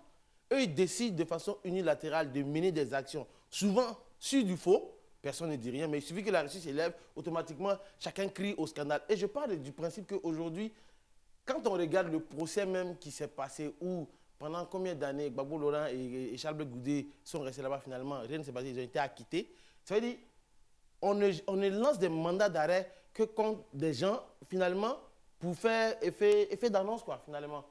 Sincèrement, il faut que ça s'arrête. On a essayé de comprendre. Voilà. J'ai de Perpignan dans 15 secondes, donc si vous avez une intervention c'est pour rapide. dire aussi la compétence de la Cour pénale internationale. C'est vrai qu'on a 124 pays qui ont ratifié. 123. Celui qui poursuit n'a même pas ratifié. Celui qui est poursuivi. Et celui même qui poursuit n'a même pas aussi ratifié. Exactement. Et donc, lorsqu'on prend le cas sous le mandat de Trump, qui à un moment donné, donc Bensouda avait voulu lancer des poursuites pour des actes de torture contre les Américains, pour des actes de torture. Le gouvernement américain avait menacé également la CPI, en tout cas de l'empêcher d'essayer même de pouvoir lancer ces enquêtes et ces poursuites, parce qu'il y a aussi un traité donc, américain, le American Service Members Protection Act. Donc, c'est la loi US américaine d'invasion de la Haye. Donc, le président américain est autorisé à adopter tous les moyens nécessaires, y compris les invasions militaires, pour libérer un citoyen américain inculpé devant la CPI. Donc, déjà, il y a une justice à toute vitesse. On est d'accord, on a bien compris sur ce plateau-là. Bon, je crois qu'on va penser à une loi Ivorian, là, c'est le même genre, pour empêcher qu'on aille. Monsieur de Perpignan est avec nous, s'il vous plaît, comme tous les lundis. On l'accueille avec beaucoup de plaisir. C'est bon. C'est fort. Ouais, Monsieur le ouais. Perpignan. Et ça, ils ont fait solde quelque part. Parce qu'on ne retrouve plus ce genre de trucs-là, je crois. C'est comme Oui, mon prénom. Hein, mais tu sais. j'aimais bien, moi, l'une des personnes qui mettait les vestes croisées en valeur sur le plateau, devinez qui? C'était qui? Boulougbe? Non, monsieur Laurent Gbagbo. Ben, Président d'accord, Laurent. donc ça marque un peu la CPI, n'est pas loin de la CPI. Tu sais, c'est comme mon prénom, hein, tu sais, mon prénom, mon père, il passait devant la mairie de Democro et puis on voulait juste déverser ses prénoms qu'on n'utilisait plus et il a embarqué. Oui, parce que monsieur Il a recyclé au fait. Voilà. Voilà. Son prénom, en fait, à l'état, c'est Fulbert. Donc, Voilà, voilà. C'était le nom, voilà, c'était le nom que les gens voulaient plus. Philibert. Bon, alors, bref, c'est un taquin. Il faut dire qu'il y a des gens qui sont contrefaits. À Abidjan, ici, il y a plein de personnes. On a retrouvé. C'est ça que j'ai vu des télés contrefaits aussi. Hein. Ah bon, Sinon, si tu veux contrefaits, ça dépend de toi. Contrefaits. Et tu as vu même, j'ai vu un autre brise. Voilà, ça veut dire que si tu vois un brise vers Anyama ou à Jopé, machin, faut pas être sûr que c'est ton brise que tu vois ici. Peut-être que C'est un c'est brise frilaté, contrefait. ça existe, il y a des hommes frilatés, puisque la Côte d'Ivoire, déjà, on a trouvé des... Bon, on ne peut pas comprendre que des chrétiens, voilà, des croyants sont dans ce pays, et puis, bon, ils se disent qu'ils sont saints. On n'a jamais été saints, puisque Brice, si tu pries bien et que tu es saint, alors si tu manges sur gaz volé, qu'est-ce que tu es? Parce que tu es un pécheur. Donc, quand tu fais partie des gens qui vont à condamner. Donc, ça ne sert à rien de dire je suis saint, je n'ai jamais volé. Tu n'as jamais volé, mais le vol même, c'est occupé de toi. Alors, bon, Brico, moi, je pars vite parce que là, c'est Oui, chaud oui. bouillant. Mais justement, je sais que vous avez évoqué une question qui est d'actualité, la question du permis à points. Oui. Vous estimez qu'il y a une catégorie de personnes qui ne doivent pas être sous cette loi? Oui, effectivement, on est en pourparlers. Là, l'État est en train de voir ce qu'il peut faire pour nous. Les chauffeurs de Corbia. Alors, les chauffeurs de Corbia sont réunis en association, pour dire que ce n'est pas normal. Parce que quand tu conduis Corbia, parce que le ministre qui prend les décrets pour dire permis à point, est-ce que lui, il a conduit une fois Corbia? Non. Parce que quand tu conduis Corbia, ce n'est plus toi qui te dirige. C'est l'esprit du mort.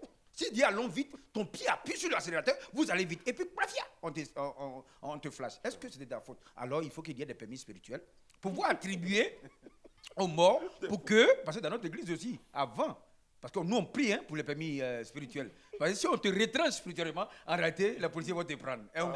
Voilà, donc il faut faire très attention, ce qui est au ciel est ici. Voilà. Mais je pense que les Corbias, ils ont la priorité. Non, ils n'ont pas la priorité parce qu'il ne faut pas partir des véhicules, qu'on appelle ça, de commande. Non. Parce que quelqu'un qui est décédé, lui, il n'est plus en retard, il est pressé, il va où? Mais comme son esprit a envie d'aller cogner un soi-disant sorcier comme Boulougbe, C'est ça, parce que souvent, mais les ça sorciers- accélère. Il a dit soi-disant. Soi-disant. C'est un complément circonstanciel de doute. C'est vrai, c'est Voilà, vrai. soi-disant. Mais bon, on ne sait jamais. Et depuis l'autre, tu sais que. Oh, Laurent Gbagbo, il est devenu célèbre. Pourquoi? Ah, mais son collègue, c'est Vladimir Poutine. Lui aussi va aller à la CPI. Brico! Oh, je n'en peux plus. Vraiment, on n'en peut plus. Sacré monsieur le Perpignan. Voilà. On a encore 3 minutes. Allez, vous voulez rajouter quelque chose? Sur la CPI? Sur la CPI, Oui. oui, je voulais juste dire que on a Charles Taylor qui est passé à la CPI. Il a été condamné à 1 siècle de prison, je crois. Il est détenu en Angleterre. Il est interdit de visite de ses parents, etc. Ce n'est pas normal. Mais la leçon que nous devons tirer de tout cela, y compris de la situation en Côte d'Ivoire, c'est que nous avons l'obligation de renforcer l'état de droit chez nous. C'est la justice ivoirienne qui doit connaître des affaires qui nous concernent. Parce qu'aller sous-traiter comme on l'a fait, on a vu le résultat finalement. La CPI dit, bon, on a jugé une partie, pour les autres, on va ouvrir encore d'autres enquêtes, etc. Je pense que ce n'est pas ça qui va construire la paix chez nous. On a des tribunaux, des magistrats qui sont compétents et qui peuvent donner quand même, qui peuvent, comme on dit, examiner des dossiers en toute voilà, impartialité. De trouver une solution. Ben, bon, ce serait un peu quand même trop précoce. Hein. Mais c'est aussi extrêmement pessimiste de dire non. Moi, je pense que on n'est pas forcément au même niveau. Voilà. D'accord, faites-moi un peu l'état des lieux. Vous aviez un combat, vous meniez une lutte. Aujourd'hui, à quel niveau la lutte? Est-ce que vous avez obtenu? On n'a rien obtenu aujourd'hui. Ben voilà. Globalement, qu'est-ce que vous vous êtes dit avec le ministre de l'Enseignement Vous supérieur? l'avez rencontré. D'accord, il Vous l'avez faut rencontré. contextualiser la rencontre avec le ministre. Le 22 février, nous avions une marche relativement à l'organisation du concours. Voilà. Donc, des négociations officieuses, je ne dirais pas officieuses, mais on a été contacté par certaines personnes afin d'établir un cadre d'échange avec le ministre. Donc, nous sommes allés. Donc, depuis le 22 février, c'est, je crois, le mercredi passé que la rencontre a pu avoir lieu. Ben voilà. Donc, nous avons vu le ministre, nous lui avons soumis la situation parce que certains documents en notre possession ne nous encouragent pas à participer au processus parce qu'ils souffraient de certaines irrégularités. Voilà. Quel document? Ah ben, nous avons fait dans le temps, il y a des personnes par exemple qui n'avaient pas composé, pendant, voilà, qui ont été déclarées admises. Ben voilà. Vous avez les preuves? Oui, absolument, absolument. Vous estimez qu'il y a eu des fraudes? Nous n'estimons pas, nous avons les preuves. Ok. Ben voilà. Il y a des personnes qui, là nous employons pour le moment le subjonctif, qui auraient eu accès au poste d'enseignant-chercheur sur simple lettre de recommandation. Alors, nous n'avons rien contre ces personnes, hein, c'est des docteurs compétents. Nous avons voulu forcément qu'on essaie de fluidifier le système afin de donner les chances à tout le monde. Donc nous avons dit au ministre qu'il serait intéressant qu'on fasse comme, je crois, dans l'ancien temps, le recrutement selon l'ordre de soutenance. C'est-à-dire quoi? S'il y a 3 places qui sont disponibles en sociologie, par exemple, on essaie de prendre les 3 anciens docteurs et les autres attendent. Parce que ce qu'on constate, c'est qu'il y a des docteurs qui ont eu des prix à l'international, même au niveau local. Et quand il y a ce genre de concours, ils ont soutenu peut-être depuis 5 ans. Et souvent, c'est ceux qui soutiennent souvent à 2 heures ou à 2 jours qui sont recrutés et présentés comme les meilleurs. Donc vous estimez qu'il y a des injustices? Il y a une injustice, nous n'estimons pas. Alors on a demandé au ministre de le faire. Bon, c'était aussi événementiel, hein, parce que depuis lors, c'était la première fois que nous avions une rencontre avec le ministre. Dans le processus, ça peut contribuer à une certaine désescalade, mais il serait intéressant qu'il y ait des exemples, des avancées prégnantes. Voilà. Mais le contact, il est déjà salutaire. Nous avons traduit certaines excuses, hein, pour certains écarts avérés ou non avérés. Le ministre a salué le fait que nous voyons, mais je pense que dans le fond, le processus est en cours. Mais le point saillant, c'est surtout le recrutement selon l'ordre de soutenance, vu qu'il y a plusieurs imperfections qui prévalent au niveau de cette méthode-là. Ben voilà. Mais moi c'est vrai, vous dites que vous souhaitez que ce soit le recrutement selon l'ordre d'ancienneté. Mais moi, je sais qu'aujourd'hui, le recrutement, c'est fait sur concours. C'est-à-dire qu'on vous demande de composer et sur la base des résultats, on désigne les admis. En tout cas, c'est ce que moi, j'ai comme connaissance. D'accord. Maintenant, si c'est faux, vous m'arrêtez si c'est faux. Mais ce que je sais, c'est que pour vraiment donner une certaine équité au concours, au recrutement, on a décidé que le recrutement, désormais, selon ce que j'ai appris, se fasse sur la base d'un concours. Et donc, ceux qui seront admis au concours seront recrutés. Vous dites, vous souhaitez que ça se fasse sur la base de l'ancienneté.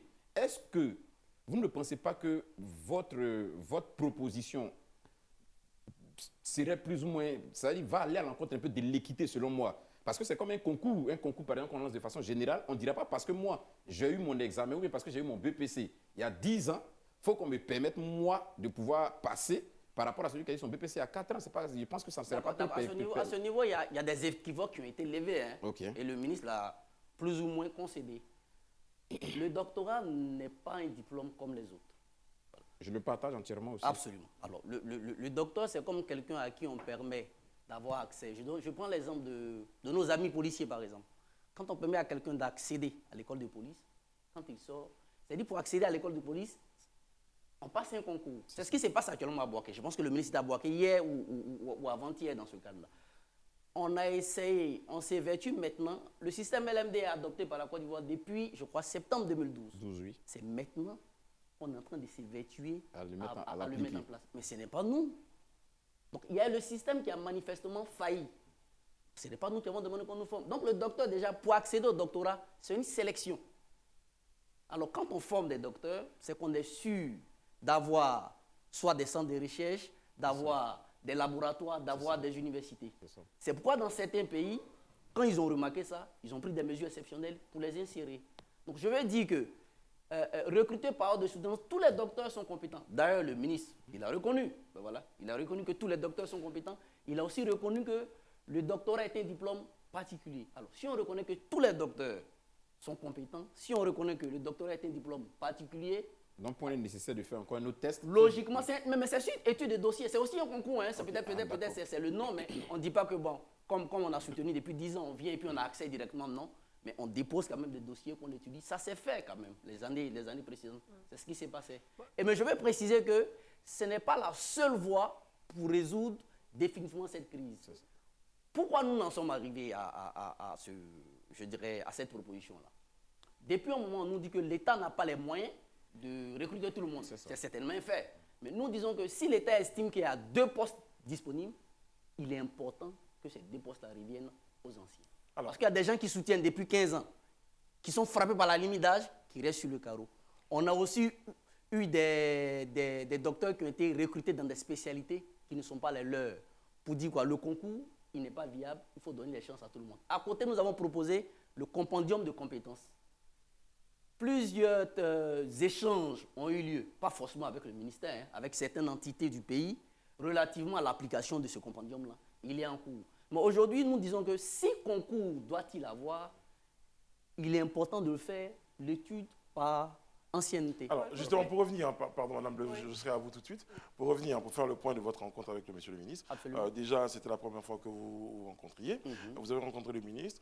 La substance de votre échange aujourd'hui, c'était quoi? Vous avez proposé un certain nombre de points à Monsieur le ministre. Est-ce qu'il a réagi favorablement? Faites-nous un peu le point de la situation, globalement, de votre rencontre avec le ministre. C'est ce que je suis en train de vous dire. Oui, mais à la limite, vous êtes parti sur plusieurs points. Est-ce qu'au fine, parce que je n'ai pas la réponse du ministre, ça c'est ce que vous avez parlé de ce que vous avez proposé au ministre. Quand vous avez fini de faire la proposition, quelle était la réaction de M. le ministre? D'abord, le ministre a fait un communiqué officiel sur sa page le lendemain. Voilà. Dans ce communiqué-là, le ministère s'est limité simplement à ce qu'on a dit. Donc, le ministère a dit, Derou Simi a fait la proposition selon laquelle il serait intéressant qu'on fasse le recrutement par ordre de soutenance.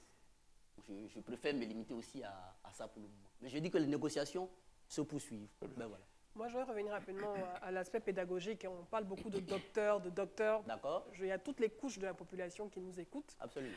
Alors, un docteur, globalement, qu'est-ce qu'il est censé faire comme métier? Je veux dire, on parle de recrutement, voilà, ses compétences. Et dans quel secteur il peut être employé ou engagé? Pour permettre à toutes les couches de la population de comprendre. Est-ce que c'est l'État seulement qui peut recruter des docteurs? Et dans quel domaine? Ou le secteur privé également peut recruter des docteurs? Qu'est-ce qu'un docteur pour le commun des mortels qui nous écoutent? Et dans quel secteur on peut recruter des docteurs? D'accord. D'abord, le docteur, c'est quelqu'un qui est spécialiste d'un domaine bien précis. Ben voilà. Les spécialistes dans un domaine bien précis. Le docteur en économie, docteur en géographie, docteur en histoire. Docteur en histoire, ben voilà, docteur en biochimie. Alors, qui doit employer le docteur? Qui doit, bon, ça fait un peu trop, mais c'est l'État qui forme le docteur. Ça aussi, il faut le préciser avant d'en arriver là. L'État forme le docteur. Dans notre cas précis, nous avons identifié certaines poches qui sont capables d'embaucher les docteurs. Okay. Nous avons fait des propositions. Voilà. D'abord, au niveau de l'université.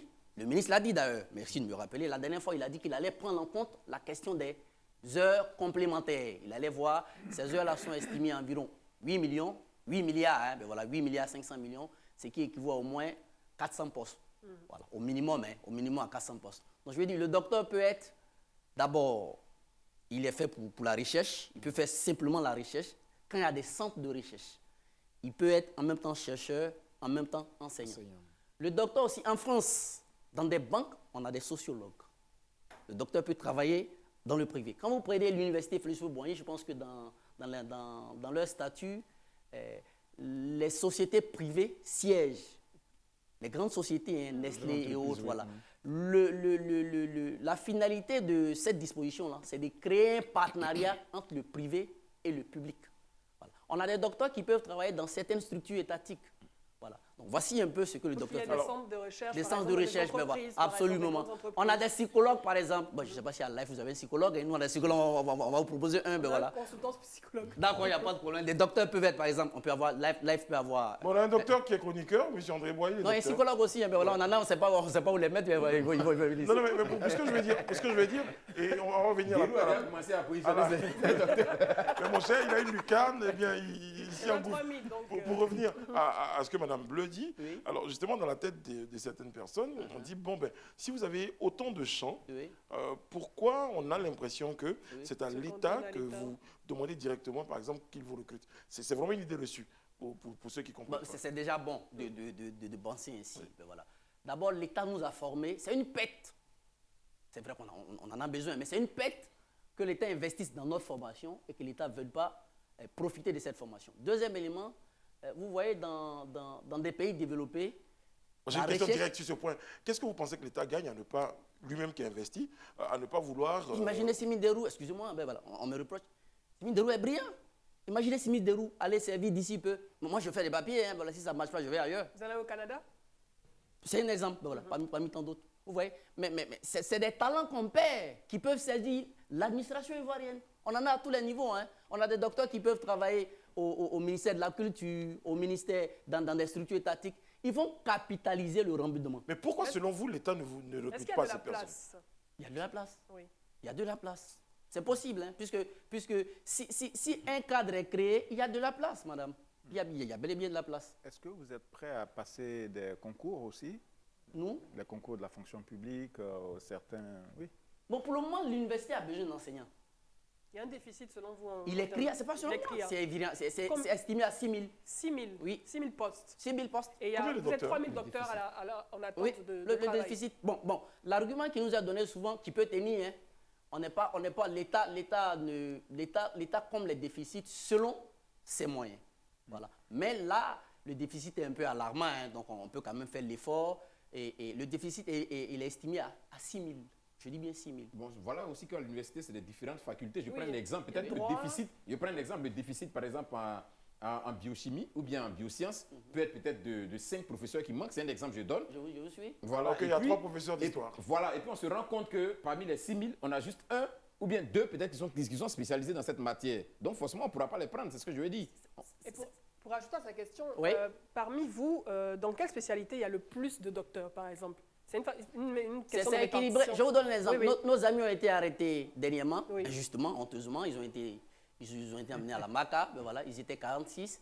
Il y avait au moins, je pense, plus de 20 hein, qui étaient des scientifiques. OK.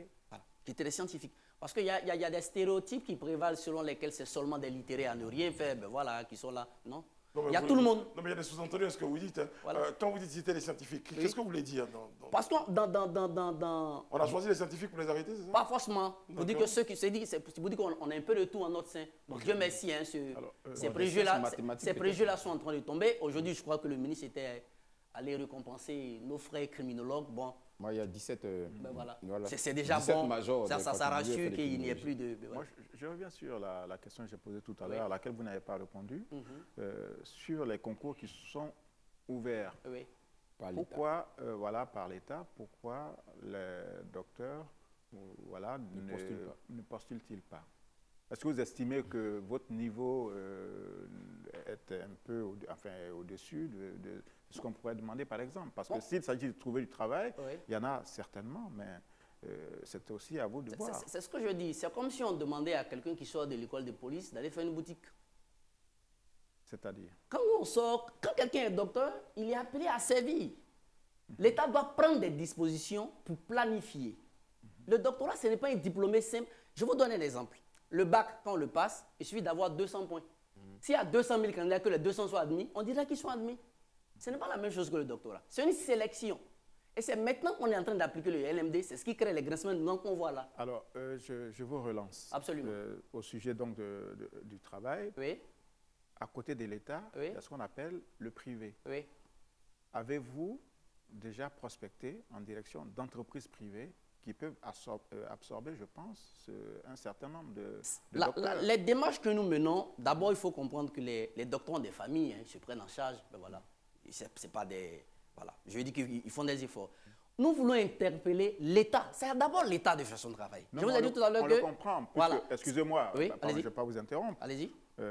Mais vous avez un diplôme, de Oui. 3e cycle, Oui, spécialiste par exemple en économie. oui, Si l'État qui planifie oui. ne vous a pas encore trouvé une place, Oui. Il y a la est-ce qu'il Banque ne- mondiale, il y a la voilà, BAD. il y a des institutions internationales, sous-régionales qui pourraient peut-être accueillir des cerveaux. Donc Mais pourquoi oui.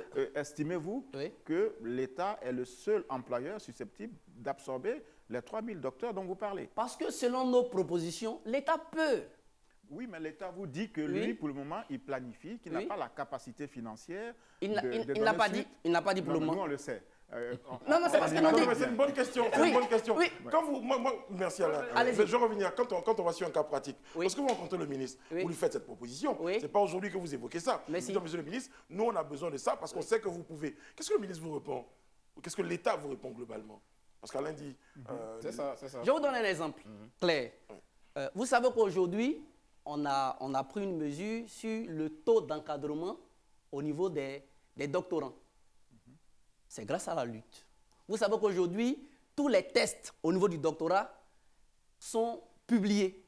Ça, c'est grâce à la lutte. Donc, nous, ce qui nous importe, nous ne sommes pas, je le répète aussi, des cas sociaux. Parce qu'on a l'impression que c'est déplacer le problème. Parce qu'on a des docteurs qui sont dans des entreprises. Hein. On a un ami qui m'accompagne actuellement sur le plateau, qui sort d'une mission. Mais je veux dire que, je l'ai dit une fois lors d'une conférence, ça a peut-être taraudé certaines personnes. J'ai dit, même si je suis au privé, que j'ai des millions par mois, si j'estime que l'État m'a formé, qu'il y a de la place, parce qu'il faut voir le danger que ça cause. Au niveau de l'enseignement, on a fait des propositions qui, bien qu'étant pertinentes, on n'a pas voulu nous écouter. Le ministre a fait une proposition, la proposition d'aller à l'ENS et autres. Si ça arrange certains, ils iront. Si ça arrange certains, ils iront. Parce qu'il ne faudrait pas qu'on laisse, parce que ça peut laisser le schéma selon lequel les docteurs, mais eux-mêmes, ils font rien. Mais justement, la question que j'allais vous poser, c'est l'État, vous n'êtes pas les seuls, peut-être que l'État a formé, mais il y a des gens que l'État a formés qui sont partis dans le privé. L'État n'a pas formé des policiers. Pourquoi on ne dit pas à ceux qui sont de l'INS? Voilà, les gens, ce n'est pas les diplômés bacheliers, ce n'est pas ceux mêmes qui ont la maîtrise. Hein. C'est ce que je vous dis, c'est la nature du doctorat. La nature du doctorat. Et Dieu merci, la Côte d'Ivoire a commencé. Le ministre a reconnu la responsabilité de l'État aujourd'hui. Sa responsabilité et aussi peut-être ses faiblesses. Je comprends ce que vous dites. Hein. On comprend parfaitement ce que vous dites. Voilà, le concours de police, le doctorat, ce n'est pas la même chose. Ça, on ne va pas les loger à la même enseigne. Ce que je suis en train de juste vous dire, l'État, nous tous, on est unanimes à le reconnaître. Il n'y a pas eu de planification. De 2012 à aujourd'hui, quand on a lancé le système MND, aujourd'hui, on se retrouve face à une situation où on a une pléthore de docteurs qu'on a du mal à insérer. Pas parce que peut-être il n'y a pas de poste, comme je le dis, mais parce que peut-être le budget ne permet pas de le faire en ce moment précis. Est-ce que ce discours aussi, les docteurs l'entendent et puis ils essaient de faire des propositions concrètes pour aider le gouvernement dans ce sens? Mais nous l'avons fait des propositions. C'est ce que je vous dis. Je vous donne un exemple simple. Hein. Au niveau, je l'ai déjà dit ici, je le rappelle, au niveau du CAMES, on a le fameux article relatif à la création des universités privées. On a combien d'universités privées en Côte d'Ivoire? On en a plusieurs. Oui, ça aussi, voilà, l'article dit que quand on crée une université privée, à la création, il doit avoir 5 docteurs, ou du moins 5 enseignants permanents. Mais si on a 100, on peut absorber 500 docteurs. On a fait des propositions. Nos propositions n'amènent même pas l'État à créer de nouvelles lignes budgétaires. C'est juste une reconversion objective. Mais là, vous parlez d'universités privées. Oui. Donc, ce sont ces universités-là qui doivent recruter ces 500 docteurs. C'est pas moi qui le dis. Ce n'est pas l'État. C'est l'État qui contrôle. C'est une exigence de l'État, oui, en fait. c'est une exigence de l'État. L'État a signé le protocole, oui. Oui, bien sûr. L'État doit les sensibiliser, les obliger, etc. Mais excusez-moi, tout à l'heure vous parliez, je pense que ce n'est pas avec mépris, des policiers ou d'autres qui ont le bac ou la licence. Mais si vous alliez prospecter auprès des institutions qui peuvent, en attendant que l'État vous trouve un travail, aller chercher auprès de la Banque mondiale, de la BAD, des entreprises privées qui embauchent des cerveaux, etc. Pourquoi est-ce que vous estimez que votre seule destination ou seul débouché, c'est enfin un emploi public? Enfin, j'ai du mal à comprendre, alors que vous êtes plein de ressources, de capacités. Pourquoi ne pas, en attendant que l'État mette à jour son planning d'embauche? Moi, je vous demanderais plutôt pourquoi est-ce que vous voulez laisser l'État ne pas respecter ce qui est faisable simplement et vous en voulez au docteur? Non, Derou, non. Moi, je ne vous en veux pas. Je vais rebondir sur ce qu'Alain a dit. Je peux rebondir sur ce qu'Alain a dit. Je vais juste rebondir. En fait, non, ne voyez pas dans la question d'Alain comme quoi il veut que l'État se dérobe à ses responsabilités. Non, c'est pas ça. On a l'impression aussi qu'on pense que les docteurs ne font rien. Non, c'est pas ce qu'on est en train de... Pas du tout, Derou, c'est pas ce qu'on est en train de dire. On est juste en train de dire... C'est vrai, nous, on peut comprendre. Parce que vous êtes dans une situation... Vous ressentez plus la chose, vous pourrez avoir l'impression que ceux qui sont en face ne ressentent pas la chose, donc ne peuvent pas vous comprendre. Non, ce n'est pas ça. Parce que nous, on a nos frères, on a nos parents, on a nos amis. Absolument. Parmi ces 3000 qui, à longueur de journée, font ces marches-là. Donc, nous tous, on est vraiment du meilleur de nous toucher. Nous, ce qu'on est en train de dire, on dit, est-ce qu'au lieu d'insister sur la fibre de l'embauche, c'est un exemple, je donne du poste, disons, enseignant universitaire, d'insister là-dessus, est-ce qu'il n'y a pas possibilité, vu que l'État vous oppose le fait que le budget, il n'a pas les moyens suffisants pour vraiment prendre tous ces 6 000 là, est-ce que vous ne pouvez pas prospérer sur la fibre de trouver, en plus des concours qui vont être faits, c'est-à-dire que du recrutement à l'université, des poches qui vont vraiment permettre à l'État non seulement de ne pas, comme vous le dites, et je suis d'accord avec la proposition des universités privées, mais en dehors de ça, les universités privées, même si elles veulent prendre ces 500... Le compendium de compétences. Oui, c'est quoi le compendium de Le compétences? compendium de compétences, c'est un répertoire. Nous avons travaillé, j'ai dit tout à l'heure qu'on a travaillé avec des entités étatiques à ce niveau. L'État est en train de voir, ça s'est passé au Maroc. Quand le Maroc a été face à ce problème, ils ont pris des docteurs, on les a insérés selon leur spécialité. D'autres dans des ministères, d'autres dans des structures étatiques, d'autres même avec le privé. Il y a des docteurs même qui ont été financés. On a des amis qui transforment le cacao, qui ont demandé des financements. Je veux dire qu'on ne fait pas de l'enseignement une fixation. D'ailleurs, si vous permettez, avant de... Aujourd'hui, le débat qui a lieu avec le ministre, c'est le concours. Le concours prochain, il prend combien de personnes? 675. Donc, ce n'est pas ça qui résume la lutte. On a encore proposé, qu'en plus du compendium de compétences, on a nos amis qu'on appelle les glissements catégoriels, qui sont soit enseignants au lycée et autres. On a proposé des mots au ministre, certainement qui vont étudier, que ces derniers aient, par exemple, la préséance au niveau des postes de président de centre au bac ou au BPC. Parce qu'ils sont souvent... Ça valorise le doctorat. Moi, j'ai une question toute simple pour vous, M. Diego. Allez-y. Est-ce que vous avez l'impression que l'État peut faire des choses pour vous et que l'État refuse? L'État a commencé. Ça aussi, il faut le dire. Bon, alors. L'État a commencé à poser des actes. Parce que c'est en cela que le dialogue est constructif. De quelle manière? Mais je vous ai dit que l'ordre est en train d'être mis au niveau, par exemple, du doctorat, au niveau de la fixation des normes. Ça, c'est un cas. Il y a une limitation de normes maintenant. Il y a un contrôle. L'État a commencé à faire son travail. Ben voilà. Alors, je vais vous poser juste une petite question. Allez-y, monsieur, allez. N'y voyez aucune forme de mépris? Par exemple, un docteur en philosophie, selon vous, où est-ce qu'il pourrait être recasé? Ça dépend de son thème. Quelqu'un qui a travaillé sur la philosophie politique, sur peut-être les relations internationales, la philosophie des relations internationales, peut travailler au ministère des Affaires étrangères.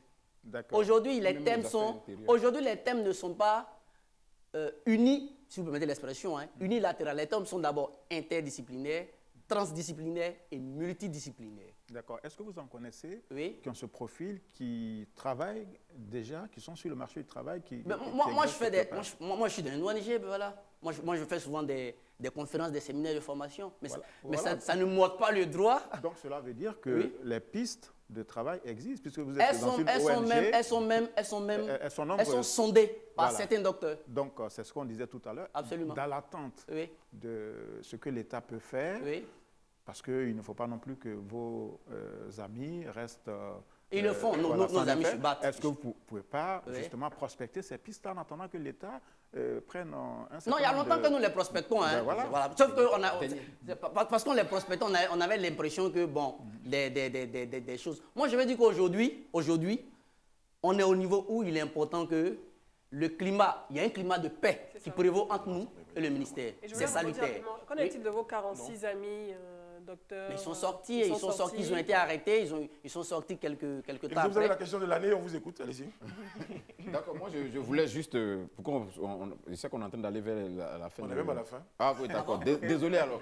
Non, je voulais juste savoir, c'est vrai que tout à l'heure vous avez dit qu'avec le ministre de la Santé, vous avez échangé.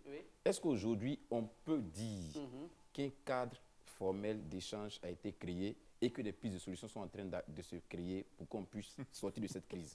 Nous avons eu une rencontre le samedi, nous avons dit que nous saluons l'effectivité des échanges, parce qu'il se disait que Simi Derou était réfractaire. Vous avez vu, quand les cadres des échanges sont créés, je veux dire qu'on a échangé effectivement. Cette fois-ci, il y a eu des échanges effectifs. Il y a un cadre qui est créé. Toutefois, la création de ce cadre-là, il serait intéressant que toutes les décisions qui seront prises dans les jours à venir contribuent à maintenir ce climat dans lequel nous sommes.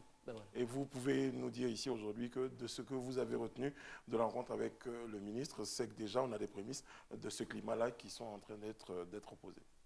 Certainement, en fait, vous savez, c'est des négociations, mais je dis je salue. Nous saluons le rapprochement.